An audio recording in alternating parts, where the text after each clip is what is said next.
It's 5 a.m. in New York City. Good morning. I'm Bonnie Quinn with your Bloomberg Brief. Here's what you need to know. Risk on returns. Markets setting aside last week's bank credit jitters as sentiment improves. Trade optimism. A new round of US-China trade talks this week as President Trump lists rare earths, fentanyl and soybeans as top US priorities. And earnings ramp. Netflix, IBM, and even a Mag 7 named Tesla among 90 companies reporting earnings this week. And some of that is what's behind this optimism coming into Monday morning with futures pointed higher. But don't forget, even with all the jitters last week, the S&P was up more than 1.5% and the Nasdaq 100 was up 2.5% on the week. So all told, if you didn't know any better, it was just a regular risk-on week last week. Let's take a look at the bond universe, though, because the government shutdown is into day 20, and that might be what's behind the bid in bonds. We are back above 4% on the 10-year yield. That got right down to 3.92 towards the end of last week. So that might be in the background going into this week. Of course, we're expecting lots of earnings, but also nothing deteriorated over the weekend in terms of US-China trade talks. So that might be providing just a little bit of comfort into this week as well. Let's get across now, though, to London for some individual market movers. Let's get to Valerie Teitel. Good morning, Valerie.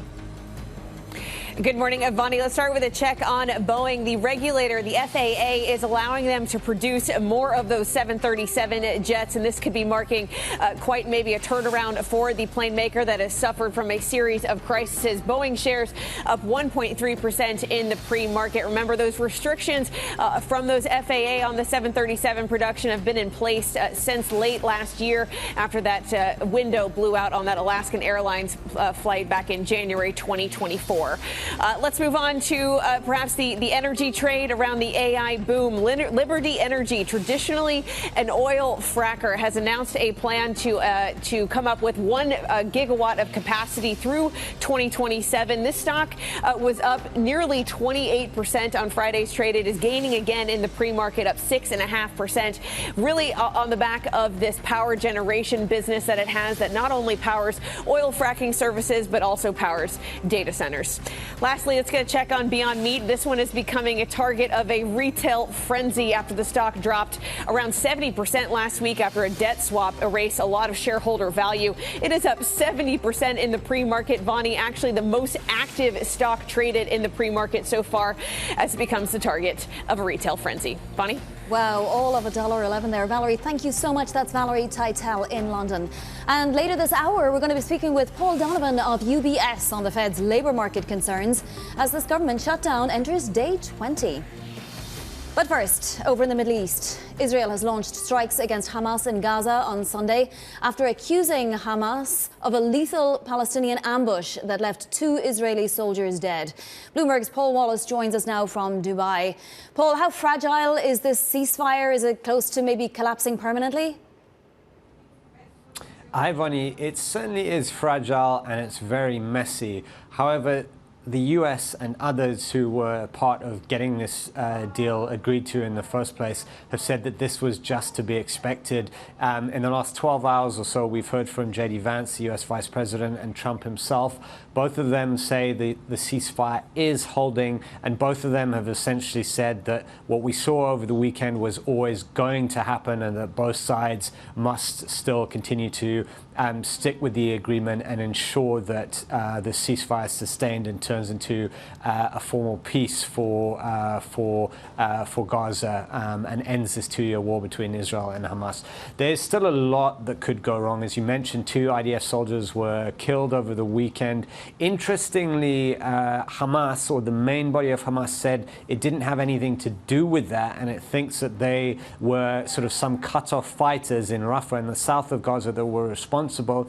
And Trump seemed to back them up. He said in comments on Air Force One last night that he thinks that's probably true, and that the body that signed the peace, the Hamas body that signed the peace agreement wasn't responsible for that fire that killed those 2 IDF soldiers. So I suppose that is sort of hopeful news in terms of the ceasefire holding, but definitely this is something that is fragile, and there's still huge issues that need to be negotiated, such as Hamas's disarmament and the IDF pulling back further from its positions within Gaza. Yeah, Paul, what is the situation with the international security forces or peacekeeping forces that are supposed to be gathering? I mean, how far away are we from that? It's a good question, and the answer is just no one knows at the moment. There's no country has said unambiguously, we are going to send peacekeepers to Gaza, put boots on the ground in Gaza to ensure the ceasefire holds. There have been various signs from a few countries that they're looking into that they're mulling it. Indonesia is one, the UAE is another. Egypt has talked about something, maybe training, well, it already is training Palestinian forces within Egypt, but that maybe it could send forces of some kind to Gaza. But it's all very murky at this stage, and this is the kind of thing that needs to be negotiated still. And probably a lot of it hangs on whether or not Hamas is willing to disarm. If it's not, then I think that's something that could really make countries reluctant to put boots on the ground in Gaza, because they're going to have forces within harm's way and in a very dangerous situation. All right, Paul, thank you so much. That is Paul Wallace there in Dubai. Now over to Japan. The ruling Liberal Democratic Party is scheduled to sign a coalition deal with the Japan Innovation Party. Now that sets up Sanae Takaichi to become the nation's first female prime minister. Bloomberg's Alistair Gale joins us now from Tokyo. So they seem to have managed it, Alistair, against all odds. What kind of compromises did the LDP have to make with the Innovation Party in order to get this coalition to work? Right, Vonnie, they've reached a breakthrough. We've had negotiations all through the weekend here. The Japan Innovation Party has made its demands to the ruling Liberal Democratic Party to enter into a coalition with them. What they want are a few things. They want a reduction in the number of lawmakers. They want a cut in the sales tax on food and a few other things, which the LDP has indicated it's going to broadly accept. Now, it may not be immediate, but they've said that these are things that they will work on as the government gets established. And during the term of Sanae Takaichi, those are things that she's pledged to include in the government's policy platform. Now, she still has to face a vote in Parliament tomorrow before she becomes Prime Minister. We do fully expect her to be successful there, because now with this Innovation Party on her side, and perhaps there might be other lawmakers that vote for her, she really does have the numbers now to survive. And then what we're expecting is that she'll lay out her policy ideas and tell us her cabinet picks sometime later tomorrow. We're actually expecting a signing ceremony in the next few minutes to make that all a reality, at least this coalition. And then, as you say, tomorrow we may see her elevated to Prime Minister status.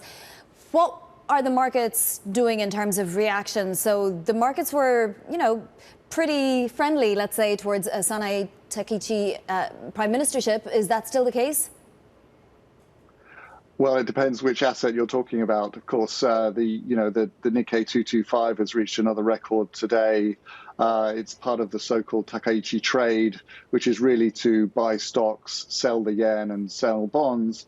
And that's been on the expectation that she's going to pursue policies of fiscal expansion, of putting government spending essentially to try and juice the economy. Some expectations that she might put pressure on the central bank to hold off on interest rate hikes.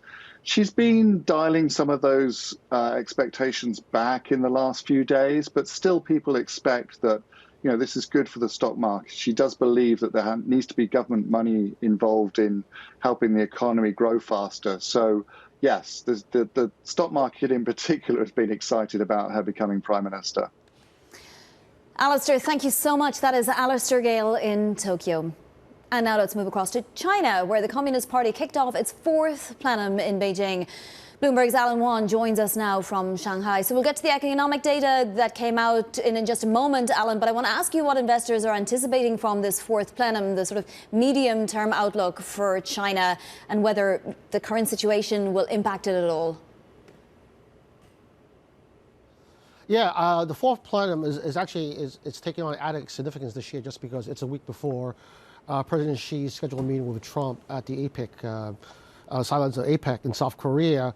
And a lot of these potential policies that could be announced at the plenum could be aimed at the U.S., sort of as a counter to the Trump's tariffs and the tech restrictions that have slowed down the Chinese economy.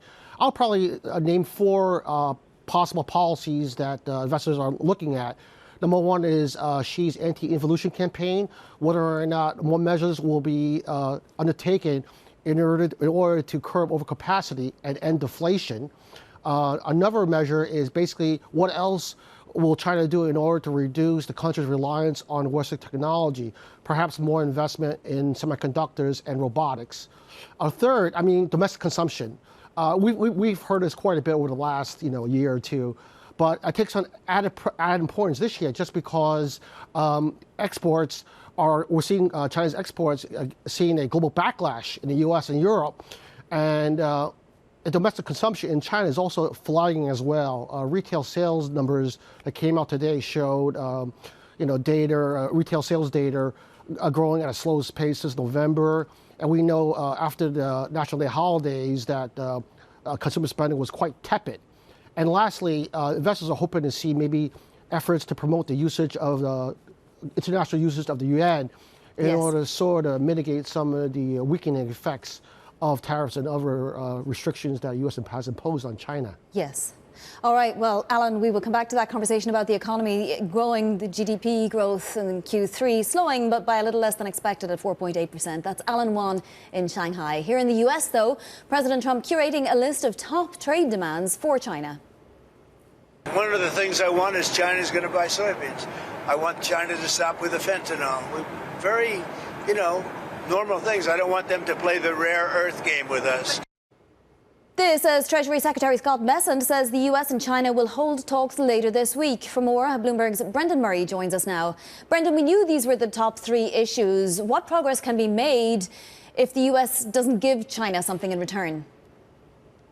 Yeah, exactly. This is going to be a really consequential week with the talks between Secretary Bessent and his Chinese counterpart. The relations between the 2 world's largest economies got pretty sour the past week or so, with Secretary Bessent calling his counterpart, a trade negotiator on the Chinese side, unhinged and rogue. So it's going to take a lot for the 2 sides to look across the table from each other and see trust and an ability to work constructively, but that will set the stage for, as Alan was discussing, the summit between President Xi and President Trump at the APEC meeting. Now, whether they can actually come away with any sort of grand deal, I think a lot of people would have their doubts about that, but the things that President Trump mentioned, the soybeans, the fentanyl, and the rare earths, are just kind of the stuff that's been on the table all along. And if China can give a little bit in that department, maybe Trump will ease off of the 100% tariff threat that he's put on China. We did get a little positive tone out of South Korea, that country saying substantial progress has been made in tariff talks. Where are we at there, Brendan? What still needs to be worked through? Yeah, we've heard about a deal with South Korea being close for a couple months now. What we understand is that several South Korean business executives played golf with President Trump over the weekend at Mar-a-Lago. These are companies like Hyundai who want to avoid some of the tariffs on steel and aluminum and cars and other sorts of industrial tariffs that President Trump has imposed on South Korean imports into the U.S. So that's the kind of atmosphere President Trump likes to do deals in on the golf course. So we'll see if that can actually translate into something on paper, something that they can officially file with the Federal Register that will move whatever arrangement they come up with forward. Surely it's going to involve some sorts of pledges on the South Korean side to invest in factories in the U.S. or expand capacity that they already have there. So South Korea is going to have to give a lot if Trump is going to give them any sort of tariff breaks. Brendan, thank you so much. As always, Brendan Murray there giving us trade context this Monday morning. Now to other top stories trending on the terminal this morning. Amazon Web Services suffered a widespread disruption in the last few hours that degraded services for several companies, including AI company Perplexity and the Coinbase and Robinhood trading platforms. A representative for Amazon said the company was still investigating the outage. Shares of Kering are higher after it agreed to sell its beauty division to L'Oreal. It's a deal valued at $4.7 billion. The two companies said they will work together to create, develop and distribute fragrance and beauty products for Kering's Gucci, Bottega Veneta and Balenciaga brands. And huge appetite, it seems, for Apple's latest iPhone. According to Counterpoint Research, sales of the iPhone 17 are outpacing the iPhone 16 in the US and in China by 14% in its first 10 days of sales. Analysts say the high demand can be attributed to improved display, more storage and an upgraded chip. Well, coming up, our conversation with Carlyle Group CEO Harvey Schwartz and Oracle Red Bull Racing Team principal following the partnership between the two. This is Bloomberg.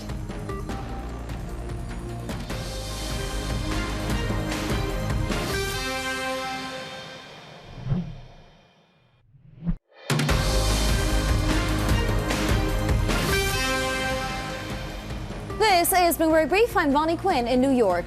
Carlyle teaming up with Oracle Red Bull Racing, forming the first ever partnership between a Formula One team and a leading global private markets firm.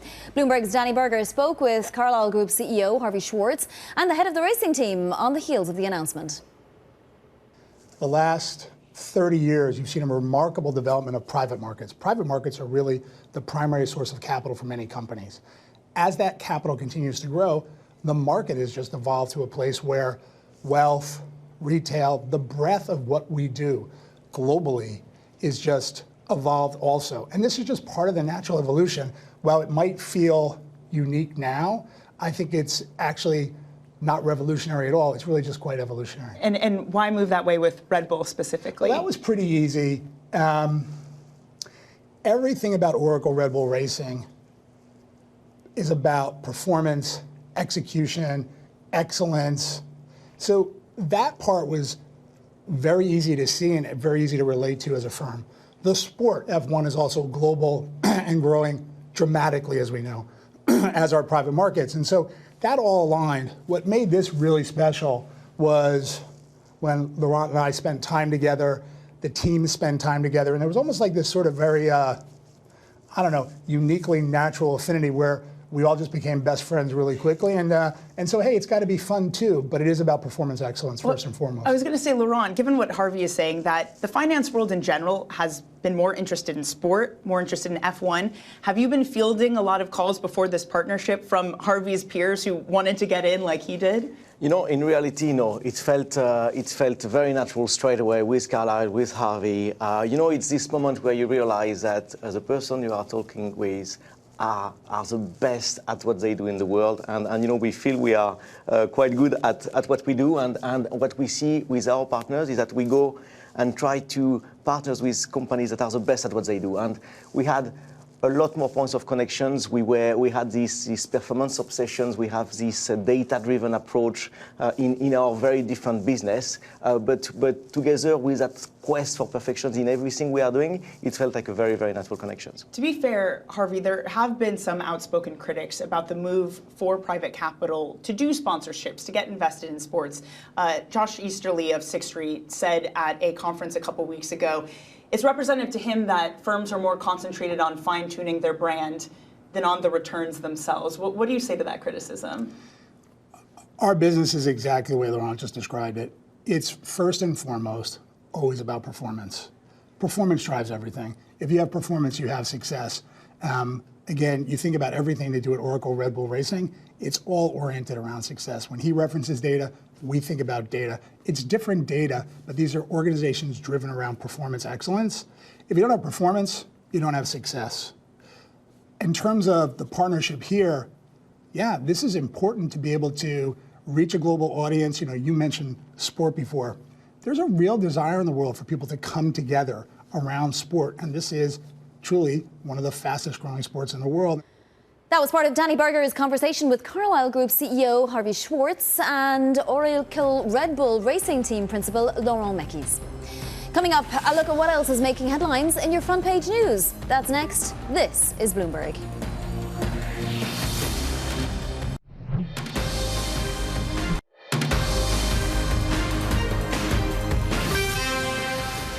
This is Bloomberg Brief. I'm Bonnie Quinn in New York. Time now for your front page news. First up, the Washington Post reporting that Secretary of State Marco Rubio, quote, promised to betray U.S. informants to get President Trump's El Salvador prison deal. According to its exclusive report, Rubio made an extraordinary offer to President Bukele so Washington can get access to El Salvador's most notorious prison. President Bukele wants the return of the MS-13 gang leaders, the 9 of them who are in U.S. custody. Next up on the Financial Times, President Trump urged Ukraine's Volodymyr Zelensky to accept Russia's terms for ending its war when they met at the White House on Friday.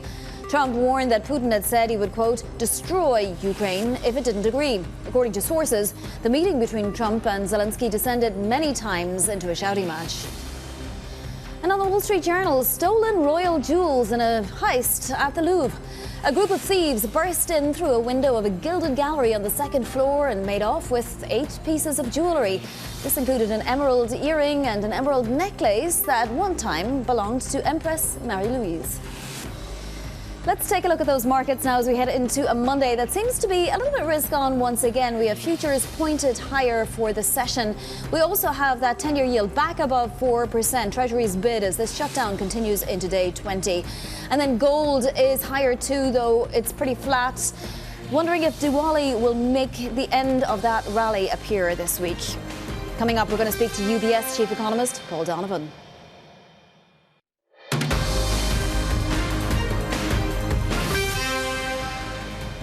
It's 5:30 a.m. in New York City. Good morning. I'm Bonnie Quinn with your Bloomberg Brief. Here's what you need to know. Risk on returns. Markets setting aside last week's bank credit jitters as sentiment improves. Trade optimism. A new round of U.S.-China trade talks this week as President Trump lists rare earths, fentanyl and soybeans as top U.S. priorities. And earnings ramp. Netflix, IBM and even a Mag 7 name, Tesla, among 90 companies reporting this week. Now, even with all of those bank jitters last week, we did see the S&P 500 up 1.7% for the week, and the Nasdaq, would you believe, was up 2.5% for the week. So you can imagine it doesn't take much for risk sentiment to be drawn back in, and certainly that's the case today. I guess the story is nothing deteriorated too badly over the weekend, and so why not, right? Also, there's those earnings to look forward to.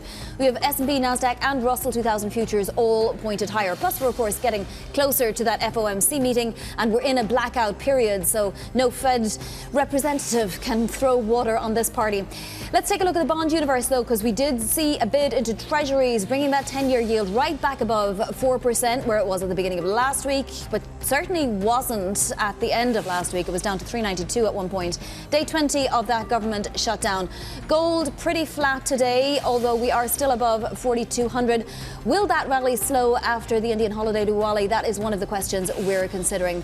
And then in terms of currencies, the dollar, the yen, little changed. Japan's ruling LDP is signing a coalition deal right now with Japan's Innovation Party, according to that party's leader. Let's get to some individual stocks to watch. Over to London and Valerie Titel. Valerie. Good morning, Avani. Let's start with some breaking news for BNP Paribas. Those shares were halted just a few minutes ago. They're in the red, trading close to down 8%. And this is on the back of a U.S. court case around the financing of the Sudanese genocide. Now, this goes all the way back to the mid-90s. But this is a class action lawsuit, Avani. Bloomberg Intelligence estimates that to settle this class action lawsuit, it could cost BNP up to $10 billion, which would surpass the amount that BNP paid to settle the sanction violations back in 2014 with U.S. prosecutors, which is already one of the largest fines in history for skirting U.S. sanctions when it comes to Sudan. So one stock to keep an eye on. It really did turn around the French market in the last 20 minutes.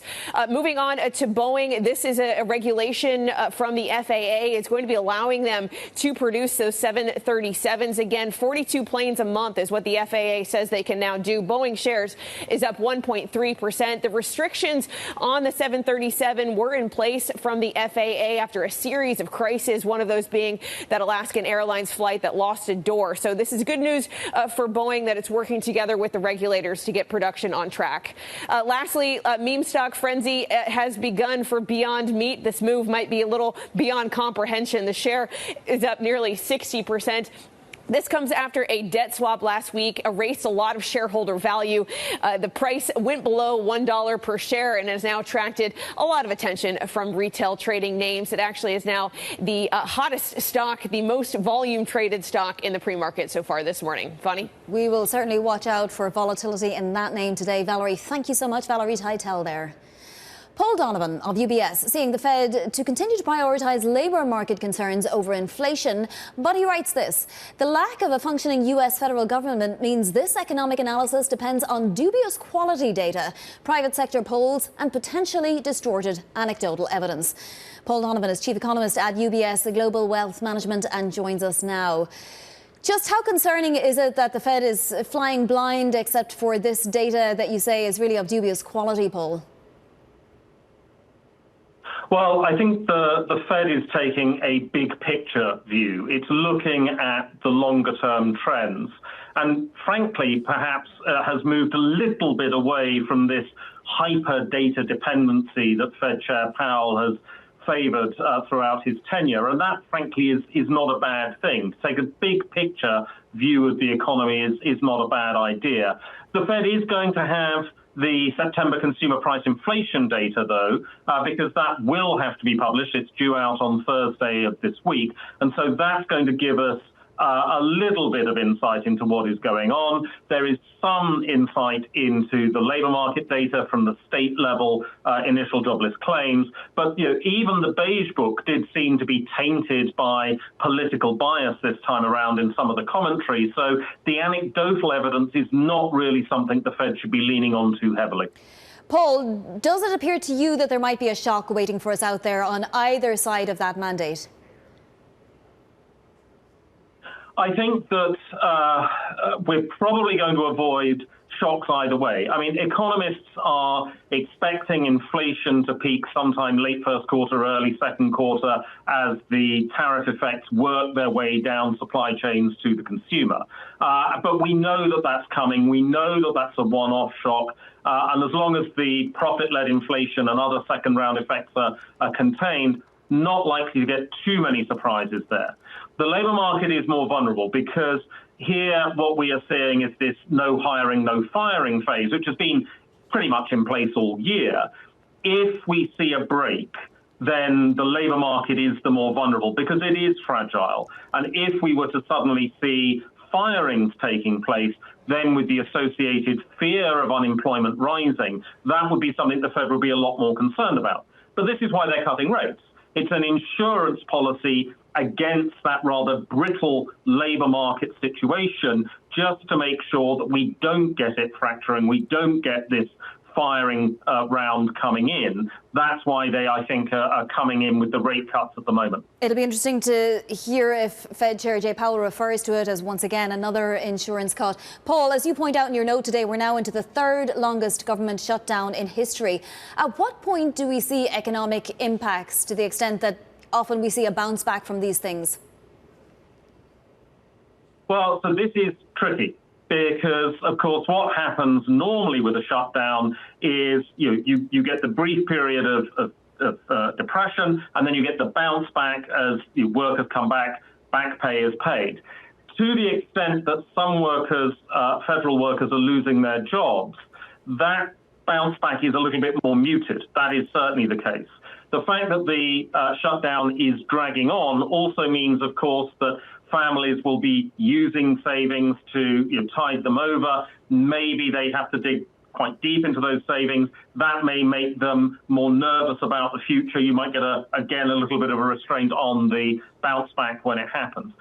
Overall, though, federal government in the United States is not that significant, certainly not as an employer. It's a very small part of the economy, so the direct impact is not that significant.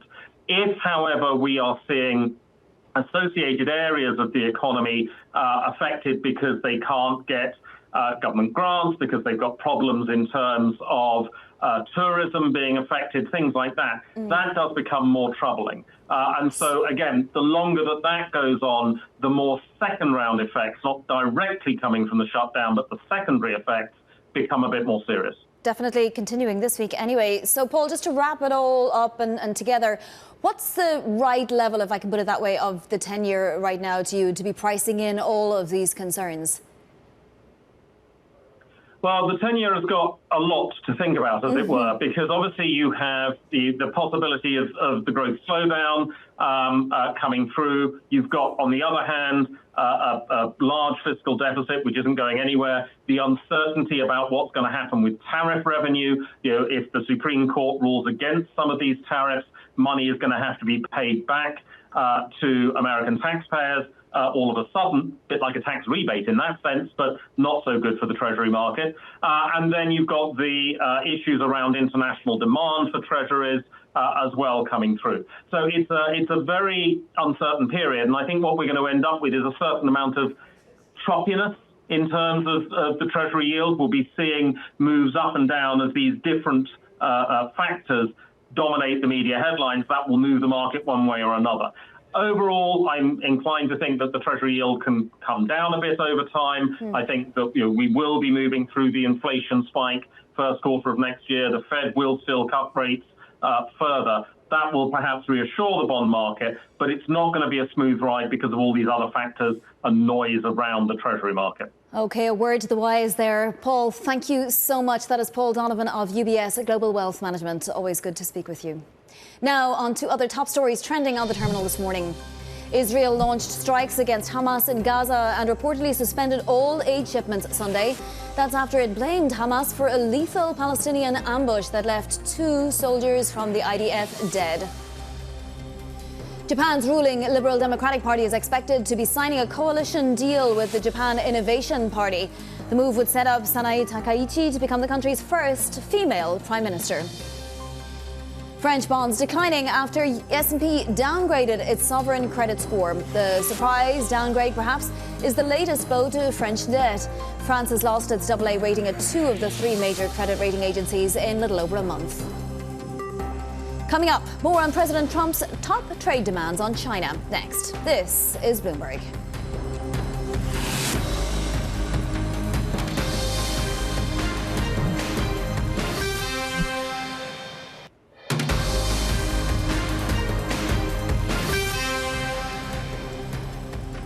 One is China's going to buy soybeans. I want China to stop with the fentanyl. Very, normal things. I don't want them to play the rare earth game with us. President Trump drafting a list of top demands to China ahead of trade talks. For more, Bloomberg's Kasia Klimaszinska joins us now from Washington. Kasia, it's almost as if those barbs never happened back and forth. It's those same proposals on the table. What will the U.S. offer China? Indeed. So we just heard President Trump yesterday outlining those 3 demands to China. While on Air Force One, he talked to reporters and he said basically all the U.S. wants is China to restart the flow of rare earths, to buy more U.S. soybeans, and to stop the flow of fentanyl that President Trump says is killing millions of Americans. So we will have in-person talks between U.S. Treasury Secretary Scott Bessent and his Chinese counterpart, Vice Premier He Lifeng, probably on Friday, and the 2 will look to de-escalate. But it does look like the situation has improved a little bit. President Trump is no longer mentioning those additional 100% tariffs that he has previously said might get imposed as early as November 1st. And it looks like the meeting between President Trump and President Xi at the end of October in South Korea is still on. So we'll see where it goes from here. There are also those much higher tariffs that are still looming, higher tariffs of more than 100% that would go into effect later in November if the 2 sides don't reach an agreement. And as Trump had said, that's an eternity away, at least for him. But he lashed out at another Latin American country over the weekend, now accusing Colombian President Gustavo Petro of being an illegal drug dealer. How is Trump threatening to punish Colombia? Here, the narcotics are in focus amid the largest cocaine boom in history. And President Trump is pointing to Colombia, saying that this is where the drugs are coming from and that the President Gustavo Petro has to do something about it. President Trump said he's cutting all the financial aid to the country And he's also about to impose additional tariffs on the country as early as today. This could hurt the rally that we saw in stocks in Colombia and, of course, further escalate the conflict between what used to be two major partners when it comes to security. Kasia, thank you so much. Bloomberg's Kasia Klimashinska in Washington. Turning to tech, Amazon Web Services says it's experiencing issues with its cloud service operations. It's been causing outages and services interruptions to hundreds of websites and apps, including AI company Perplexity and the Coinbase and Robinhood platforms. Joining us now is Matthew Bloxham, Bloomberg Intelligence Media Technology and Telecom Research and Data Innovation Lead. Matt, it's a little bit concerning when you see AWS, which provides for so many companies, experiencing this kind of an outage. Can you give us any details? Yeah, we don't at this point have any details about what's caused this outage, but as you say, it's causing widespread disruption, and not surprising because Amazon Web Services is by far and away the leading provider of cloud services in the world, about 30% market share, 10 percentage points above second place Microsoft's Azure services, and Google's way back in third with 13%. So a huge number of companies and major app providers rely on Amazon Web Services to deliver their apps and services to consumers and businesses, and there's normally some resilience put in place, but quite often companies will single source their cloud provider, and maybe over time we'll see companies look to mirror their services across perhaps a couple of different cloud services providers to kind of limit the disruption we see from these kind of issues, which seem to be becoming more and more frequent these days. Yeah, we just had AWS saying that it's identified potential root cause for error rates. We'll keep everybody updated as the morning goes along. But turning to Apple now, because it's seeing iPhone 17 sales higher by 14% in the first 10 days than iPhone 16 sales, and not just in the US, but also China. What did we miss, Matt? I thought we weren't really expecting the 17 to be so sellable. Yeah, it's interesting. I mean, I think probably a lot of people were slightly underwhelmed with the 16 last year and just decided to hold on to see what the next upgrade would bring. I mean, certainly what we've seen today from this Counterpoint research is consistent with our own survey work at Bloomberg Intelligence, where we've definitely seen strong demand or interest in the iPhone 17 and a higher number of people looking to upgrade within the next 3 months. But actually, when you look at the kind of 4 to 6 month view, it's similar, about 30% of customers looking to say they're going to upgrade. So I think it's always a combination of features. It's kind of storage, battery life, screen, the camera, these kind of things are what kind of really spur people on.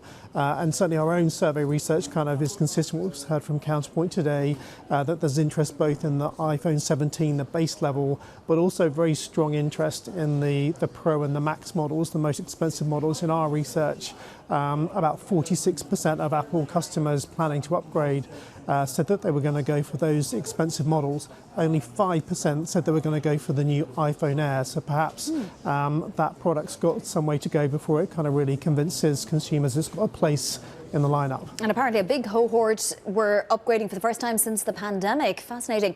Now, it's going to be a busy week of tech earnings. We get Tesla, Netflix, IBM and Intel, though, all set to report this week. Which one would you be watching most for any signals about the economy and about the tech boom, actually? Yeah, I mean, perhaps kind of a couple of them there. Netflix, obviously, the market's looking for about 17 or 18% growth. I think they've been having success with their live events, and they're also moving into advertising. So quite a lot of different things for them to update the market on. And then perhaps bringing us home later in the week, Intel, clearly very much involved in the AI boom, and whether they're getting any traction with their foundry business, which is potentially a competitor to TSMC, and whether they're kind of getting into this web of kind of circular demand we've seen from the likes of NVIDIA and OpenAI. And obviously it's critical for Intel that they really get that foundry business going to kind of reclaim some of their past glory in the chip market. It is never dull in these markets, Matt. Thank you so much, Matt Bloxham of Bloomberg Intelligence there. Well, over in Europe, Kering has agreed to sell its beauty division to L'Oreal. It's a deal worth $4.7 billion. Bloomberg opinion columnist Andrea Felsted joins me now. So, Andrea, why the change in strategy, the strategic reversal so soon? I had thought that they were going full steam ahead into the beauty business, buying Creed just recently. That's exactly what they were doing. They wanted to acquire Creed to build a beauty platform so that they could take their beauty operations, particularly the Gucci license that was with Coty, in-house and own beauty and grow it in the way that they have with eyewear, sunglasses, etc. Now, the new CEO, Luca Di Maio, has come in and he's decided that a bigger priority is reducing the around 9 billion euros of debt. They get about 4 billion euros from this, so that goes a long way to strengthening the balance sheet. Yeah, and it's fascinating the way it works through licenses. So I guess the companies sell 50-year licenses for their fragrances, but maybe they keep the IP. I didn't know that's how it worked. But what has Di Maio learned about this kind of business that makes him okay with getting rid of it for now to competitors such as Hermes and so on? Indeed, he's just really prioritising. I mean, he really had to come in and strengthen Kering's balance sheet, give it the financial strength to invest in its core luxury brands to compete against the likes of LVMH, which has a very strong balance sheet and can really pump money into its brands so that it can keep them at the forefront of consumers' minds. So he's decided that obviously doing that is more important than building beauty. But I mean, obviously Kering had to do this, but when you look, these brands, LVMH is in such a strong strategy, in such a strong position. Richemont is in such a strong position because they invest for the future. So, okay, he's getting the cash benefit, strengthen the balance sheet, but there is a long-term potential loss from this, from not having that strong beauty business in the future. Absolutely, and those fragrances that I'm sure everybody loves so much. Thank you so much. That is Andrea Felstad there of Bloomberg Opinion. Coming up, we're going to get you set up for your trading week with earnings, 90 sets of earnings, in fact, and that delayed CPI report on deck, we hope. This is Bloomberg.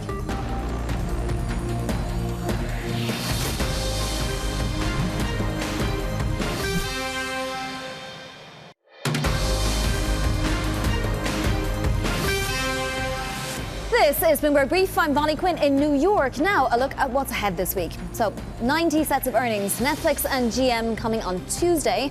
Then Tesla and IBM, some of the main ones to watch on Wednesday.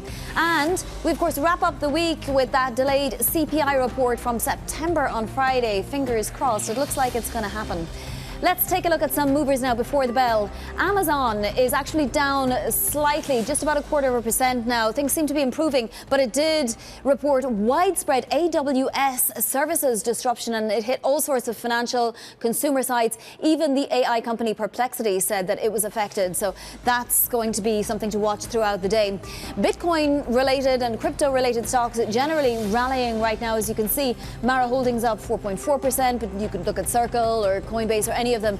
They're all rallying as Bitcoin outperforms and miners outperform Bitcoin. Remember, it had 8 days out of 11 where it was down, was back up again today above 111,000 per coin. Beyond Meat is one to watch today. A retail frenzy boosting this stock. It was up more than 100% a little while ago, up 54%. Massive volume. Do be careful with that one. Beyond Meat, once again, up 54% to $1. Let's take a look at macro movers now, because we do look to be going into the week with a little risk-on tone once again. If you think about it, last week we were higher on the major averages. In fact, the NASDAQ 100 was up 2.5% for the week in spite of everything. We look to be starting off on a positive note once again today. That 10-year yield back above 4%, a bid into treasuries as we enter government shutdown day 20. And gold, just backing off a tiny bit from its records, still holding above 4,200 though on this Diwali week. That's it for Bloomberg Brief. Surveillance is next. This is Bloomberg.